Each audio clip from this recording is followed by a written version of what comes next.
28 nëntor i motit 1912, a na dhan vërtet lirin, apo na dhan një flamur për të na heshtur? Na mësuan të besojmë se 28 nëntori ishte fundi i robërisë, por askush nuk na pyeti kush e ndërtoi këtë liri dhe kush përfitoi prej saj. Sepse një kom që nuk e kontrollon ekonominë e vet, lirinë e vet, pavarësinë e vet, nuk i zgjedh drejtuesit e vet të vërtet, nuk shkruan historinë e tij të vërtet pa rrena dhe mashtrime, pa censurë dhe politik, pa ndërhyrje të qarqeve, nuk është një popull i lirë. Nuk është një popull i pavarur, është një popull i administruar. Shqiptarët u përdorën si simbol, si dekor, si flamur. Elitat u pasuruan, na përdorën, e përdorën edhe flamurin, edhe kombin, edhe shtetin për të fituar ata. Dhe shqiptarët nuk fituan kur asgjë. Fuqit e mëdha vendosën kufit. Populli mbeti spektator i fatit të vet që nuk e gatoi as vet. Na folën për liri dhe na folën vazhdimisht për pavarësi. Dhe krijuan tek zemrat dhe tek qenjet tona një vartësi për gjithë kësaj. Na premtuan sovranitet dhe na dhan flamurin kuqezi, na premtuan pavarësi dhe liri dhe na zhytën në borxhe tek qarqet ndërkombëtare të Federatës Ndërkombëtare të Falimentimit të Popujve. Na dhan himnin, por nuk na dhan fjalën. Na e dhan himnin ta këndojmë, por na e morën zërin dhe kënduam me zërin e tyre himnin ton. Ishim populli i cili ju lumturua një fati të cilin nuk ja doli kur të ishte pronari i fatit vet. Dhe sa herë dikush do të guxoj të pyes dhe të thot, a kemi qenë ndonjëherë në shqiptarët realisht të lirë? Kush e ngre këtë pyetje do ta fshikullojnë si armik shekullor të shqiptarëve, si armik të përbetuar të shqiptarëve, si një tradhtar dhe si një person të rrezikshëm i cili vendos në pikë pyetje fatin dhe historinë e madhe të kombit vet. Pyetja që mbetet është kush përfitoi nga liria dhe pavarësia e shqiptarëve? A ishin shqiptarët vërtetësisht të lirë? A e fituam ne ndonjëherë pavarësinë apo çfarë? Kush përfitoi nga kjo? Populli apo kush? Apo një grusht njerëzish? Populli apo një grusht njerëzish të cilët e kthyen shtetin në një plaçk të tyre private dhe e trashëguan brez pas brezi sipas klaneve të tyre dhe klaneve që i caktuan agjenturat rajonale, që prodhuan edhe politikën shqiptare dhe shumë prej akteve më të mëdha politike të Shqipërisë. Ndoshta, miqtë e mi, problemi nuk është që e humbëm lirinë. Ndoshta problemi është që ne kur ndonjëherë nuk na lanë që ta kishim lirinë. Pra problemi nuk është se po e humbasim apo e humbëm. Problemi mund të jetë më i thellë. Mund të jemi duke ju gëzuar një liri të cilën ne nuk e patëm kur, nuk na lanë ta kishim, nuk na lanë ta gëzojmë. Çfarë ka ndodhur dhe në këtë ditë të shenjtë të shqiptarëve, i cili është një akt simbolik, një pikë e rëndësishme e historisë së kombit, akt politik nëpërmjet të cilit shqiptarët kurorëzuan përpjekjet, sakrificat dhe gjakun e derdhur për liri, nga Teuta, mbretëresha Teut, e deri tek mbreti Gent, të cilët bën betejat e tyre me perandorinë romake të kohës për të ardhur mes jetë tek heroi kombëtar Skënderbeu, për të ardhur më pas tek rinilindja kombëtare, për të ardhur tek ngritësit e flamurit dhe shpallësit e pavarësisë shqiptarëve dhe të Shqipërisë. Në Durrës a në Vlorë, shumë është folur, shumë është gënjur, shumë është mashtruar, shumë është thënë e vërtet. Ka shumë çka. Sot është dita që duhet të bashkoj kombin, po ne nuk do të bashkohemi kurrë. Nëse nuk e kuptojmë thelbin e krizës tonë, nëse nuk e besojmë dhe nëse nuk e kuptojmë thelbin e problematikës tonë, ne në qoftë se nuk e kuptojmë historinë tonë, në qoftë se nuk e kuptojmë fatkeqësinë tonë, në qoftë se nuk mundemi ta diagnostifikojmë drejt patologjinë tonë shkatëruese, nuk do të mundemi kur përveç se t'i gëzohemi ngjyrave kuqezi me të cilat edhe unë jam veshur sonte për të rezonuar me shpirtin tuaj kuqezi i cili është duke festuar sonte, por ne duhet ta kuptojmë këtë simbolik në mënyrë që të ndërtojmë të gjitha hapat e duhur, në mënyrë që t'i shpëtojmë mallkimit të historisë në këtë pikë të rëndësishme në të cilën po ndërtohen ekuilibra të ri gjeopolitik, po ndërtohen ekuilibra global që mundet realisht të na vendosin në momente jashtëzakonisht sfiduese. Mund na vendosin në momente jashtëzakonisht rrezikshme. Mund na vendosin në përballë vazhdimësisë apo zhdukjes tonë. Ishte viti 1912, viti kur Shqipëria nuk ishte gjë tjetër përveç se një fushë betejë mes perandorive dhe fuqive ballkanike. Ishte një zonë tampon, miqtë mi, mes interesave austro-hungareze, atyre italiane, atyre ruse, dhe shpallja e pavarësisë Shqipërisë si nevojë gjeopolitike e fuqive të mëdha ishte rezultat për lirinë, që solli lirinë dhe pavarësinë e shqiptarëve, por në thelb sa ishte kjo rezultat i një vullnetit popullor të shqiptarëve. Ismail Qemali, Ismail Bej Vlora, si figurë kryesore, qendrore e shqiptarëve, por i mbështetur dhe i suportuar nga fuqi të mëdha, të cilat kishin interes të tyre që të merrnin shqiptarët pavarësinë e tyre. Konferenca e Londrës në vitin 1913, Shqipëria u coptua, u bë lokma dhe na çan, na coptuan, na ndan, na fragmentarizuan, na bën copa. Ende pa e fituar mirë lirinë, ende pa e fituar mirë pavarësinë dhe pa u formuar si shtet. Humbëm në 1913, humbëm muskulin më të pashëm të zemrës tonë, Çamrin si një territor nga më strategjikët e Shqipërisë dhe të shqiptarëve, territor strategjik i cili u humb thjesht në emër të paqes, në emër të nevojave strategjike të fuqive të mëdha. Shqipëria, miqtë e mi, vëllezër dhe motra shqiptar, u projektua e dobët që në lindje. Dhe sot ne duhet ta kuptojmë mirë këtë, që të mos habitemi dhe themi përse ne jemi në këtë krizë sot.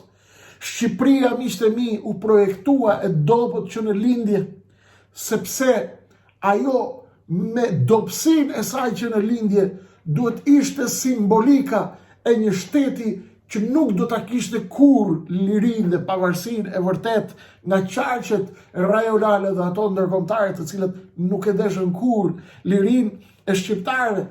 Liria politike, miqtë e mi, vëllezër dhe motra shqiptarë, pa sovranitet ekonomik nuk mundet të ekzistojë kur një shtet që është formalisht i lirë, por që është i lënë peng dhe i lënë garanci tek bankat e Federatës Ndërkombëtare të falimentimit popujve, të cilët vendosin në krye të shqiptarëve elita të korruptuara, hajdute antishqiptare, të cilat e shesin dhe e lënë vendin kolateral për të marrë borxhe në mënyrë që në momentet caktuara të historisë sapo të na rrshkas pa këmba, ne të dorëzojmë lirinë dhe sovranitetin tonë. Shqipëria, miqtë e mi, ishte shteti që u projektua prej fillimit si i dobët në mënyrë që kjo dobësi të rrjedh tek venat dhe tek damarët e subkonsciencës dhe vetdijes tonë kombëtare për gjatë gjithë kohës, dekadave dhe shekujve që do të vinin më pas. Ishte më pas ardhja e Zogut, i cili tentoi gjithashtu të ndërtoj elementi shtetformues, të sjell elementin shtetformues, por edhe ai kishte goxha varësi nga Italia. Erdhi, u përpoq zogu, ndërtoi ato, bëri ato tentativat e veta dhe sërish kishte varësi tjetër. Lufta e dytë botërore që na çoi në një moment jashtëzakonisht rrezikshëm gjithashtu, u përballëm me rrezikun nazifashist, u përballëm me këto dy rreziqe të mëdha, nga të cilat vinim të dobët nga pavarësia, vinim të përçarë nga pavarësia, vinim me një akt pavarësie i cili nuk kishte mundur në aq pak vite prej 1912-s deri në 1939 që të krijonte atë sistemin ton imunitar për t'i bërë ballë luftës së dytë botërore dhe përballjes me rrezikun nazifashist. Çfarë solli fundi i luftës së dytë botërore? Na solli atë që ishte rreziku i komunizmit, rreziku komunist, ishte barbaria më e madhe që i ka ndodhur këtij kombi, ishte pjesa më skëterë e historisë e këtij kombi, i cili tentoi të ndërtojë njeriu në monster, njeriu e ri, njeriu pa dinjitet, njeriu pa komb, njeriu pa zot, njeriu pa kish, njeriu pa xhami, njeriu pa identitet, njeriu pa moral, njeriu kavje, i cili ishte vetëm një shërbëtor i diktaturës komuniste, të cilën e instaluan elitat sataniste të projektuara në Beograd nga Miladin Popovici dhe Dušan Mugosha, krijuesit e të vetmes parti politike e cila e drejtoi Shqipërinë pas luftës së dytë botërore dhe që vazhdon ta drejtojë edhe sot deri në vitin 2025 me të gjitha tentakulat dhe iluzionin që u krijua nga Ramizalia në 1990 për të krijuar iluzionin e lirisë dhe demokracisë. Pra kaluam nga një akt i vështirë dhe i dobët i pavarësisë, kaluam në luftën e dytë botërore, kaluam në një diktaturë raskapitse dhe shkatruese dhe prej diktaturës kaluam në një tranzicion të shkatrues, të cilin e projektuan gjithashtu trashëgimtarët e elitave që erdhën pas partisë që e themeloi Popovici me Mugoshën në Tiranë. U vran elitat intelektuale, u vra truri, u ekzekutua truri, u ekzekutua shtresa e mesme, u ekzekutuan tregtarët, u ekzekutuan pronarët, u ekzekutuan të shkolluarit në Vjenë, në Milano, në Torino, në Stamboll, në Kairo, në Francë, në Gjermani, në gjithë Europën, ku ishin studiuar aso kohë, e njëjta gjë po ndodh dhe sot. U ekzekutua shtresa e mesme, u ekzekutua ajo pjesë e shqiptarëve e cila mundet të ndërtoj garancinë e ekzistencës tonë si popull dhe si kombë.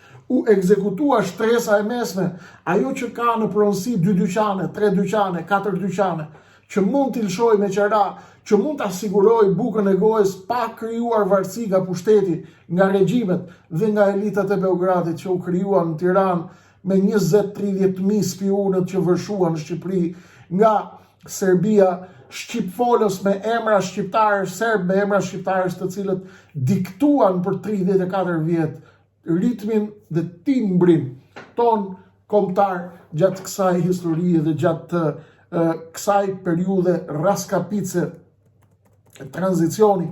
Kaluam nga varësia sovjetike tek varësia e perëndimit, tek varësia, tek një formalitet ndaj burokratëve të Brukselit, të cilët kanë 34 vjet, që i thonë shqiptarëve do të integroheni, po s'keni plotësu kushtet, po ja dhe 5 vite se do një plotësoni kushtet, po edhe mas ca viteve, po ja të presim edhe 5 vite tjera, po edhe 10 vite tjera, për të ofruar një gotë bosh, një karot bosh të cilën nuk do të na jepnin kurrë dhe na vunë mbi krye krijesa antishqiptare, të cilët përfundua në krye të shtetit shqiptar nga thonjë të paprerë në urat e Parisit, në krye të mafjes dhe të masonerisë politike shqiptare, e cila e drejton Shqipërinë sipas edhe vetë dëshmisë së Fatos Nanos, ish liderit socialist, komunist, që u shndërua në socialist më pas për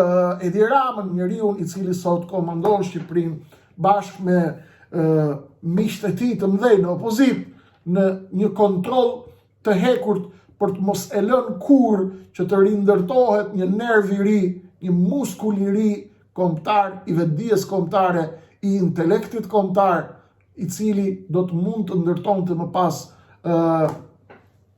hapin e ri, periudhën e re dhe momentin e ri historik për shqiptarët.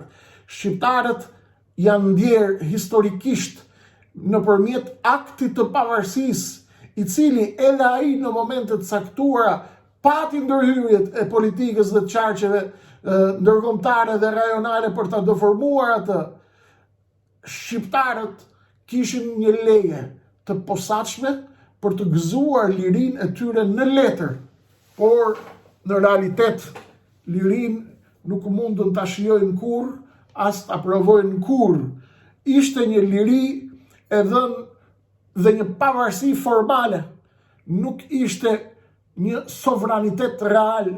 Shqipëria ishte gjithmonë një skaj i largët i perandorive, ishte skaj perandimor i perandorisë osmane, ishte një nga skajet lindore të romakëve, ishte skaj perandimor i Bizantit dhe gjithmonë kemi qenë fushë beteje dhe një skaj i lënë atje në cep në Hares për llogari të perandorive të cilat kanë ardhur dhe e kanë sunduar këtë tokë dhe këtë vend.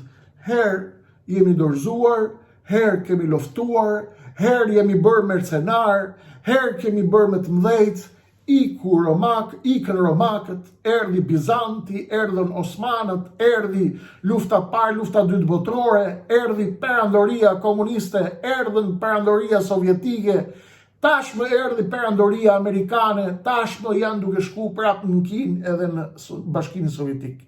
Në fakt, ne a kemi patur ndonjëherë sovranitet të plot? A kemi patur ne ndonjëherë liri të plot?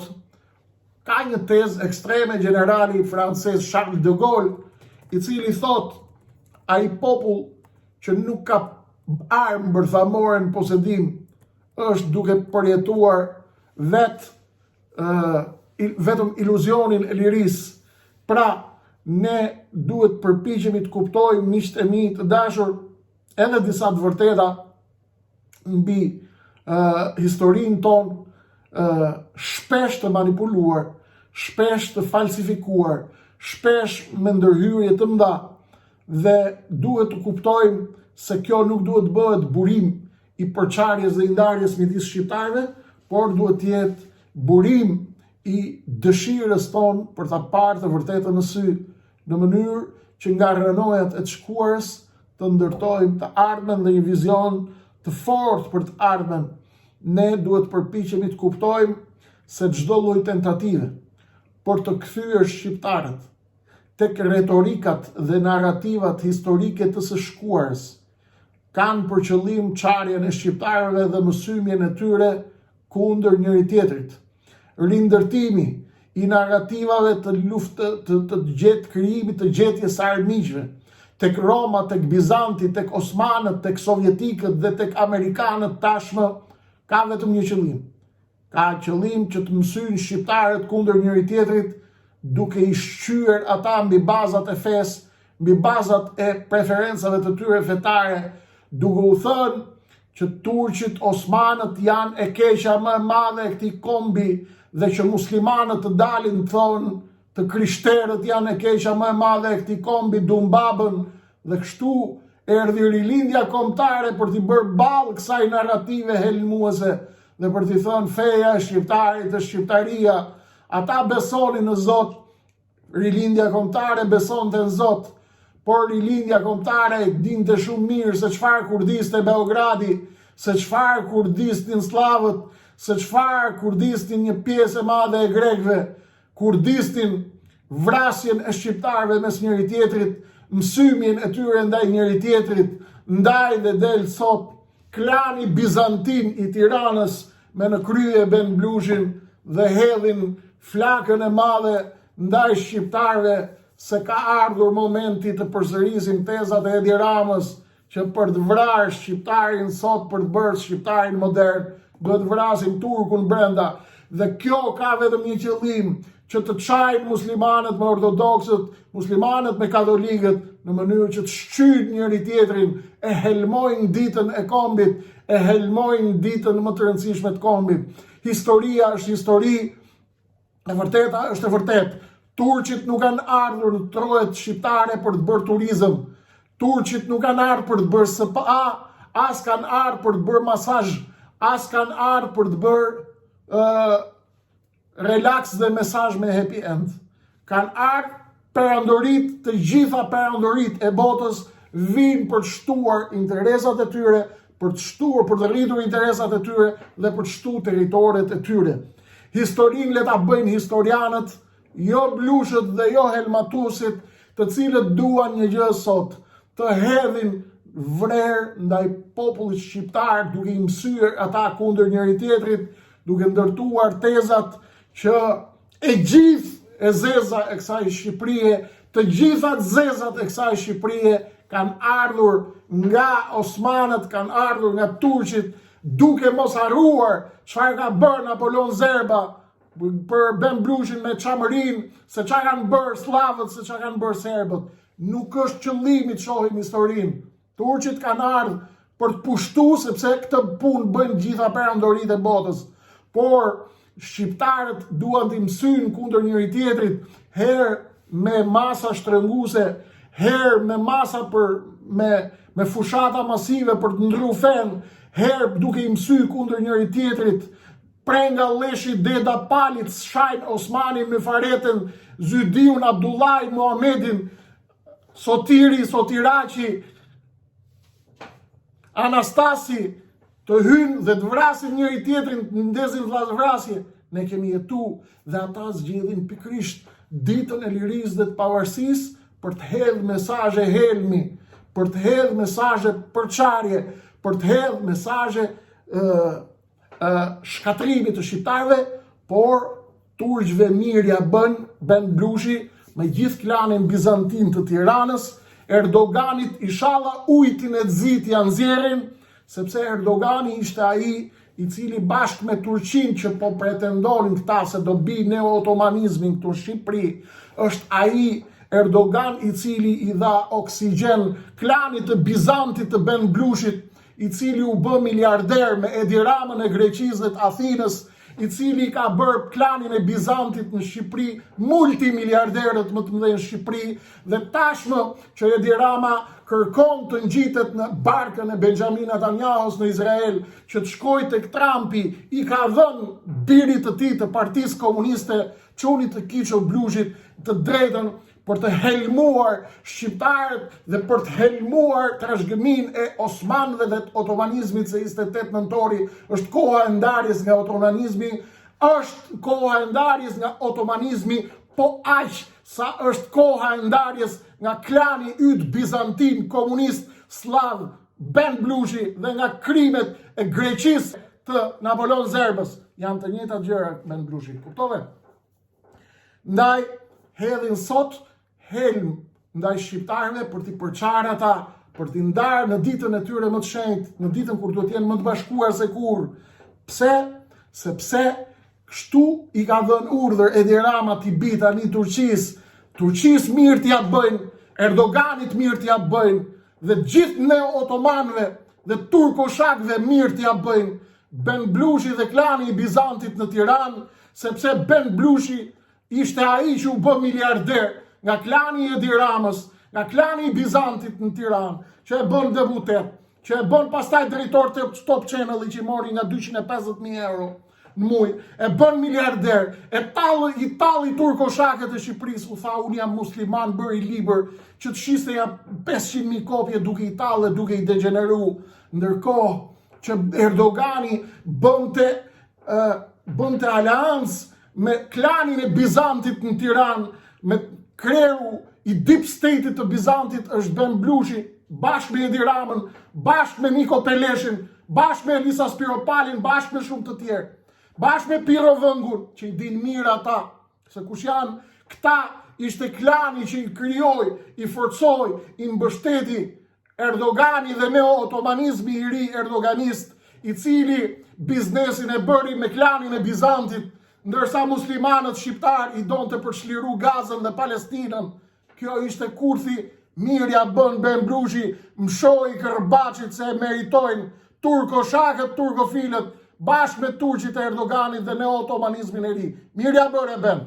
Biri se të bën miliarder ty dhe klanin e Bizantit dhe Edi Ramën, ndërsa muslimanët i donte Erdogani për çliru Palestinën. Sa mirja ke bërë o Ben. Këtu t'ja dorën dhe ta shtrëngoj dorën fort. Duan t'i përçajnë shqiptarët, duan t'i hedhin shqiptarët që muslimanit vritet me katolikun, vritet me ortodoksin dhe anasjeltas. Këtë nuk kanë për të arrit kur. Nuk kanë për të arrit kur derisa ne t'jemi gjallë. Ne jemi vëllezën, në një gjak në bashkon Shqipnia, ne secilit falet në vendin e vet. Kush do më u falë në xhami, të falet në xhami, kush do më u falë në kish, të falet në kish, kush do më shkon në sinagog, shkojnë në sinagog.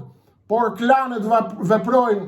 Bizanti me otomanizmin kanë qenë bashkë në aleancë Ben Blushi dhe mos shkrijoj insinuata. Ishte mbështetja e Bizantit dhe mbështetja e otomanizmit për Bizantin e Tiranës, ajo i cili e bëri klanin e Bizantit në Tiranë multimiliarder, ndërsa pjesën tjetër të aleatëve, të turkoshakëve, të cilët duhej t'i mbështeste Erdogani i hipën aeroplanit dhe shkuan të lajnë pjatat tek restorantet e Europës refugjat apo të flenë poshturave. Kjo është e vërteta Ben Blushi, por mirja bën Erdoganit, mirja bën edhe Turqisë. Plotësisht meritueshëm t'jap dorën, sepse sa më shumë t'i biesh Kërbaçit, aq më shumë do ju përkëdhelin. Mirja bën Ben Blushi sot më 28 nëntor. Ka projekt çarje vëllezër dhe motra. Ka projekt çarje, nuk duan të ecni përpara. Do t'ju fusin me histori fesh, me histori me muslimane, me kaur, me të krishtere, me ortodoks, që të shqyni fytin e njëri tjetrin. Kush pikërisht këta zuzar të cilët ishin tradhtarët më të mëdhej dhe që ishin trashëgimtarët e Partisë Komuniste të krijuar nga Mugosha dhe Popović. Këta të cilët duan sot të hydhin shqiptarët katolike e musliman kundër njëri tjetrit. Sot në ditën e pavarësisë e ka hedh ai një kup të madhe me helm. Pasi u tha shqiptarëve, unë jam musliman, që të shkonte të ngulte këshiringa atyre, e një tufe të mëdhej budallësh, të cilët shkuan të dëgjonin arenat e Ben Blushit, duke i mashtruar nga televizion, sepse televizionet janë të gjitha të Beogradit, të gjitha televizionet e Tiranës janë të Bizantit miq, dhe ishin ato televizione bashkë në aleancë me turko-shakët e Erdoganit, të cilët mbështetën fuqizimin e klanit Bizantit këtu në Tiranë dhe të klanit të Edi Ramës, i cili maskohet me Amerikë dhe na çon në atje ku e ka zemrën. Ai Ben Blushi, Kiço Bluçi dhe Kristaq Rama. Ky klan i cili synon shkatrimin e shqiptarëve, krijimin e një mase shkatruese të shqiptarëve dhe duke i mitizuar, duke i bashkuar, duke i krijuar si një grup, një masë kancerogjene e cila duhet të stigmatizohet përpara zhdukjes dhe goditjes saj përfundimtare. Nuk më intereson fare se çfarë mendojnë ata që janë errësuesit. Dëgjoni shqiptar se është një kurth i madh që po ju ndërtohet, janë përpara se t'ju zhdukin, përpara se t'ju shkatrojnë plotësisht. Zuzarët e tyre do të hidhen hienat dhe mira adresat falso të Bizantit dhe të Beogradit dhe të Asfalis në Tiranë, do të hidhen tashmë në sulm, të cilët do të thonë dhe do të mbrojnë shefin e Deep State-it të Bizantit Shqipëri, Edi Ramën dhe Ben Blushin, që e bëri miliarder Edi Rama me Top Channelin, do të dalin dhe do të hedhin vrerë, mos e pini këtë kupë se është e helmuar. Feja e shqiptarit është shqiptaria, se cili ka fene vetë, feja e gjithëve është shqiptaria. Këtë e donë të rilindja kombëtare, këtë do të themi sot. Kjo është ajo e vërteta. Kush nuk i pëlqen të shkojë të shtrojë dretin me pllaka? Kujt nuk i pëlqen të shkojë të shtrojë dretin me pllaka? Kujt nuk i pëlqen të hudhet përpjet dhe të hidhet nga 15 kaçi siç u hodh Nadir Murra, që hodhi pallton. Kush don me u hedh nga 15 kaçi të shkojë të hidhet, ose të hidhet nga kulla që ka bë Edi Rama me kokën e vet. Të hidhet nga maja e balkonit nëse si pëlqen kjo mohabet. Ose shkoni ke kulla të Qetit. Ajo është kulla më e lartë në Tiranë. Kush nuk i pëlqen kjo e vërtet dhe kjo qerje maskash për klanin dhe deep state-in e Bizantit në Tiranë, le të shkoj ke kulla Qet Kastratit e t'hidhet, ajo është kulla më e lartë në Tiranë. Ose ta shtroj detin me pllaka. Kush mendon që do të helmoj këtë popull me helmin e përçarjes, do t'i shkatërrohet narrativa. Ka që thjesht është. Ne otomanëve ju alumsha pushkën sa mirë ja bëni. E meritojnë me hak, sepse kanë lujt pis e shqiptarët. Vazhdoni kursin tuaj. Kjo është e vërteta, rrogtarët e këtij populli, pusadorët, bys lëpirësit, sahan lëpirësit, të shqiturit, kush në Athinë, kush në Beograd, e kush për një top house në Stamboll, këta janë armiqtë e vërtet Shqipërisë. Këta që nuk guxojnë t'i thonë Erdoganit asnjë çerek fjale për Mustafa Kemal Ataturkun dhe shajnë herojnë kombëtar Gjergj Kastrioti Skënderbeu për hatër tushve. Këta janë kanceri më i madh i Shqipërisë. Këta janë kanceri i shqiptarisë.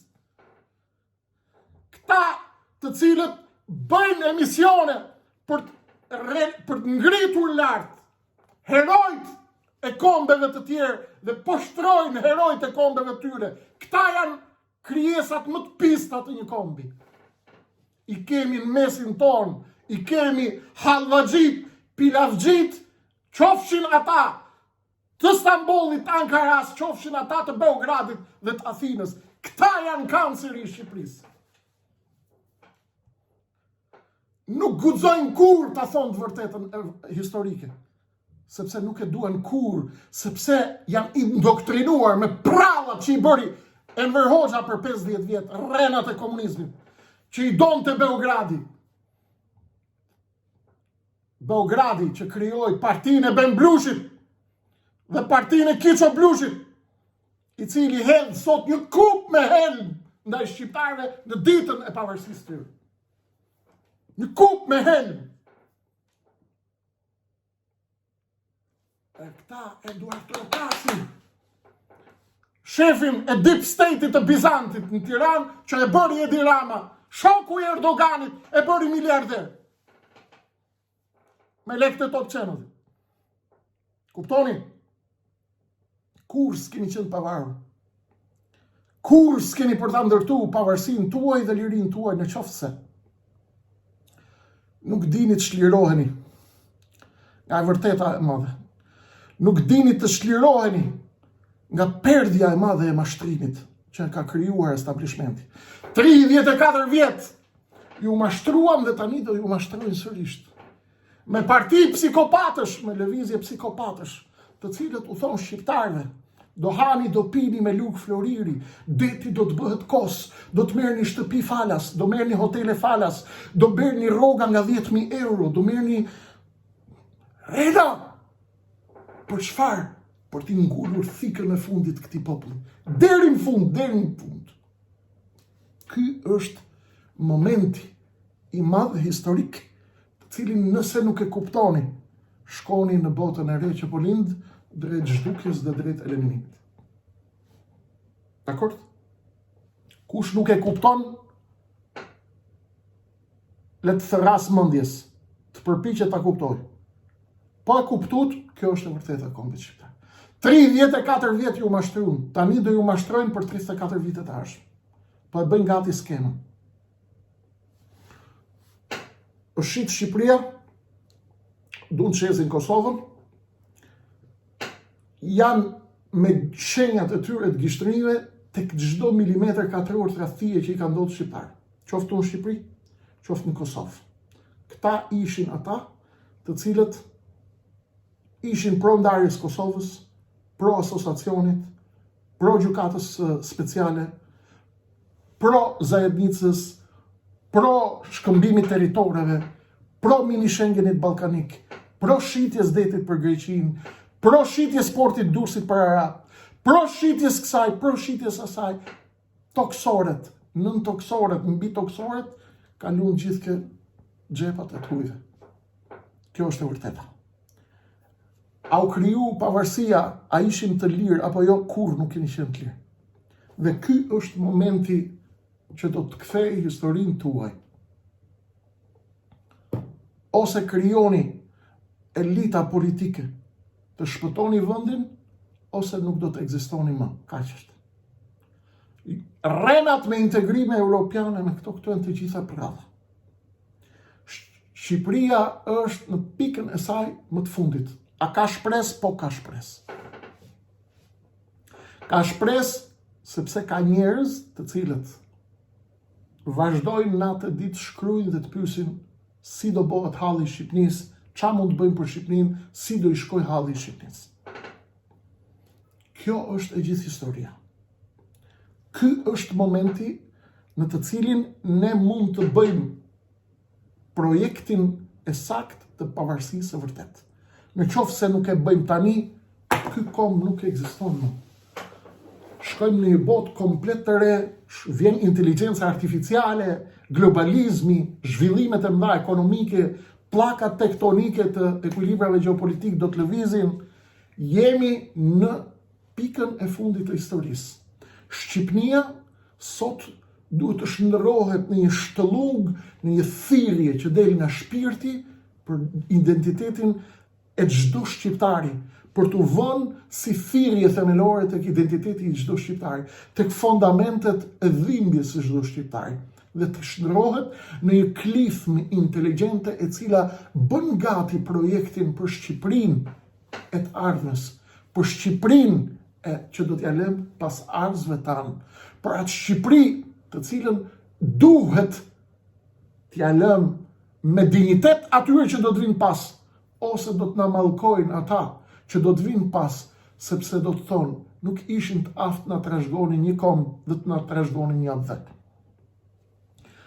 Pavarësisht zhvillimeve të reja dhe sfidave të reja që po lindin sot në botë, ka vetëm një metodë për të kuptuar lojën. Kur njeriu, kur miqtë e mi, vlla im dhe motra ime shqiptare, ti që ke ikë në Amerikë, ti që ke ikë në Kanada, ti që je sistemu në Angli, në Itali, në Gjermani, në Francë, në Zvicër, apo ku do ku je. Kur globalizmi nuk ka për ta zëvendësuar nacionalizmin, edhe si kur të bëhet e gjithë bota bashkë. Dhe nuk po flas për nacionalizmin shkatërrues, ksenofob, urrejtës, i cili urren popujt e tjerë. Flas për nacionalizmin si ndjenja më e pastër, më e kristalt, më e bukur dhe më e shenjtë, me të cilën i Madhi Zot e ka zbukuru qenien tonë njerëzore. Ky nacionalizëm kur nuk ka për të zëvendësuar dot nga elitat globaliste dhe nga planet për zhdukjen e identiteteve kombëtare në këmbim të një identiteti të ri që është cittadino del mondo, qytetar i botës së lirë.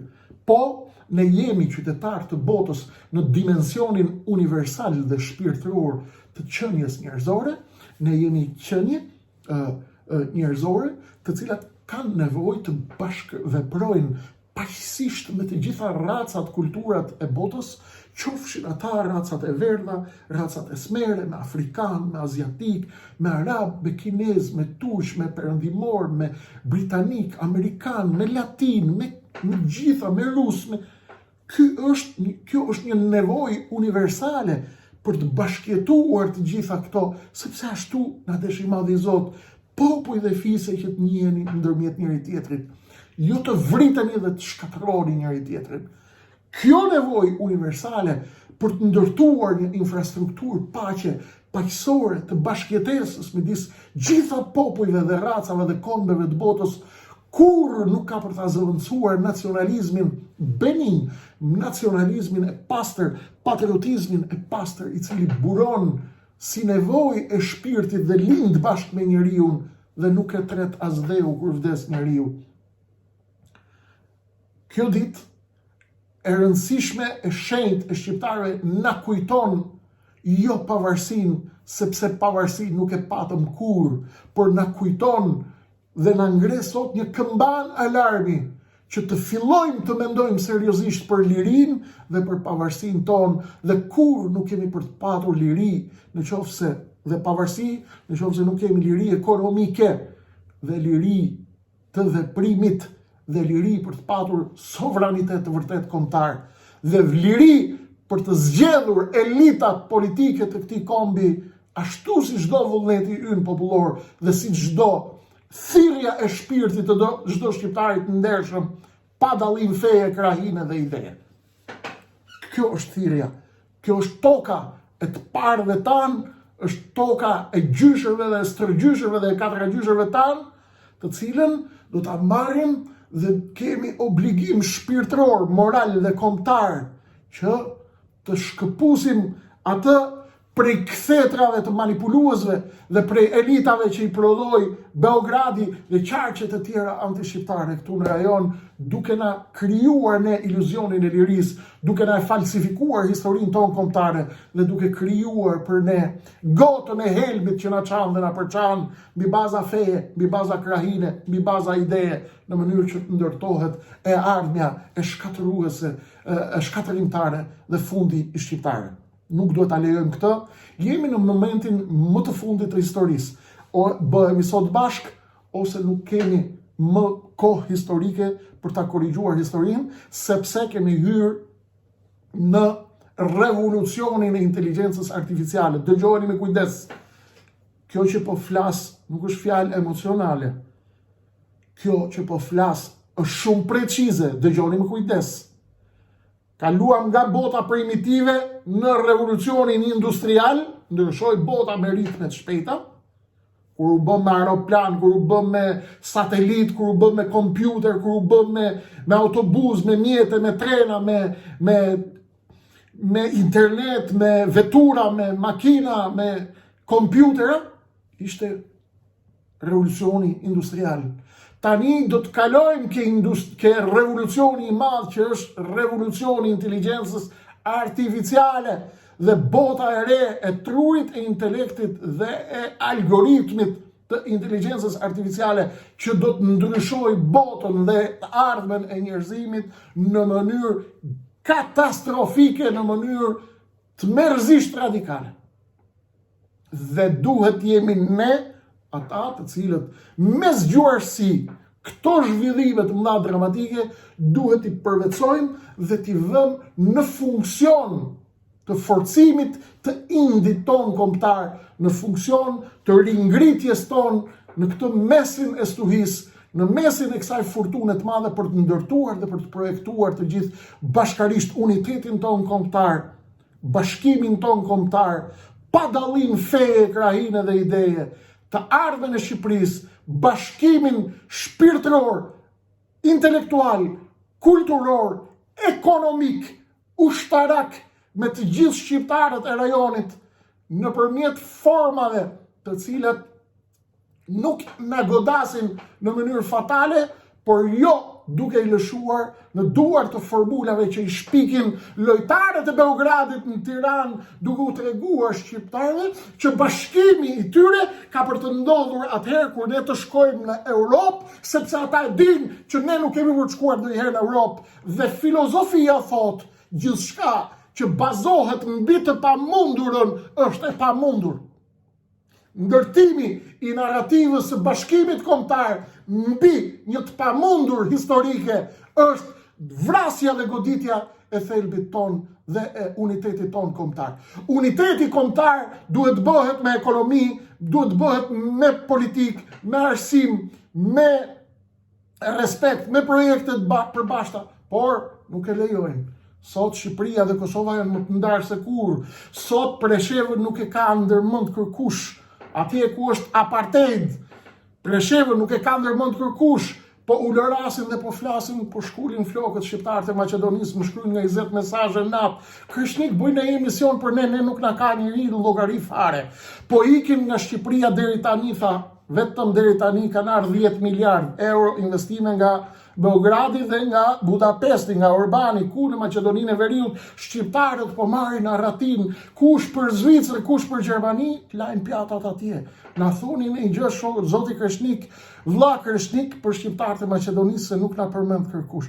Kjo është gjendja e shqiptarëve, ndërsa bijt e komunizmit dhe të Beogradit, të cilët janë non grata dhe ngrin flamurin amerikan me flamurin e Bashkimit Evropian, por që i shërbejnë Beogradit dhe shërbimeve të tjera anti-shqiptare në rajon, thonë, do t'i bashkojmë shqiptarët kur të hymë në Europë, Europa po bëhet gati për luftë me Rusin.